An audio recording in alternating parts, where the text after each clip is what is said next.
एक छोटे से पहाड़ी गांव कश्मीरिया में एक पुरानी और खंडहर सी कोली थी, जिसे लोग अंधेरी कोली कहते थे। यह कोली सदियों पुरानी थी और गांव वाले इसे अपशकुन मानते थे।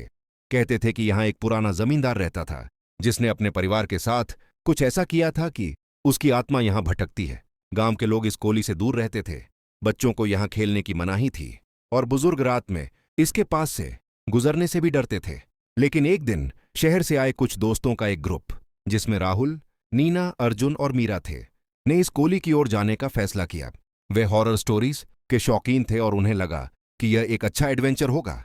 सूरज ढलते ही वे चारों अंधेरी कोली के पास पहुंचे। बाहर से देखने पर यह एक आम सी खंडहर लगती थी, लेकिन जैसे ही वे अंदर कदम रखे, एक ठंडी हवा ने उनका स्वागत किया। अंदर का माहौल घना और अंधकारमाच था। दीवारों पर जाले लगे थे और फर्श पर धूल की मोटी परत थी। यहां वाकई कुछ है, नीना ने धीमी आवाज में कहा। उसकी आंखें चारों ओर घूम रही थीं।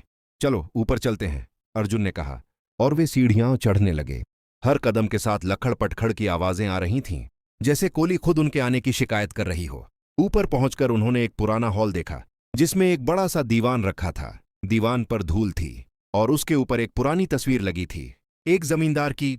उसके चेहरे पर एक अजीब सी मुस्कान थी। ये वही होगा जिसका जिक्र गांव वाले करते हैं, मीरा ने फुसफुसाकर कहा। राहुल ने तस्वीर को छूने की कोशिश की। तभी अचानक बिजली गुल हो गई। चारों घबरा गए। सिर्फ एक छोटे से छेद से थोड़ी सी चांदनी आ रही थी। तभी उन्हें आवाजें सुनाई देने लगीं, फुसफुसाहट, जैसे कोई उनके नाम ले रहा हो। राहुल, नीना, अर्जुन, मीरा। कौन है? अर्जुन ने डरते हुए पूछा। आवाज और तेज हुई और उन्हें लगा जैसे दीवारें उन पर दब रही हैं। अचानक दीवान खुद ब खुद खिसकने लगा और उसके नीचे एक पुराना दरवाजा दिखा। ये क्या है? नीना ने पूछा, पर किसी ने जवाब नहीं दिया। राहुल ने हिम्मत करके दरवाजा खोला। एक अंधेरी सुरंग दिखी, जो गहरी नीचे की ओर जा रही थी। चलो वापस चलते हैं, मीरा ने कहा। पर बाकी तीनों की उत्सुकता ने उन्हें रोक लिया। वे एक एक करके सुरंग में उतरने लगे। नीचे उतरते ही हवा और ठंडी हो गई और उन्हें लगा जैसे वे किसी दूसरी दुनिया में हैं। तभी चारों ओर से दीवारें घूमने लगीं, जैसे एक भूल भुलैया में वे फंस गए हों। आवाजें तेज हो गईं और उन्हें लगा जैसे जमींदार की आत्मा उन्हें बुला रही है।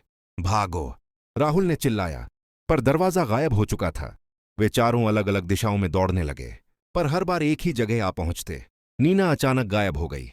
बाकी तीनों ने उसे ढूंढा, पर वह नहीं मिली।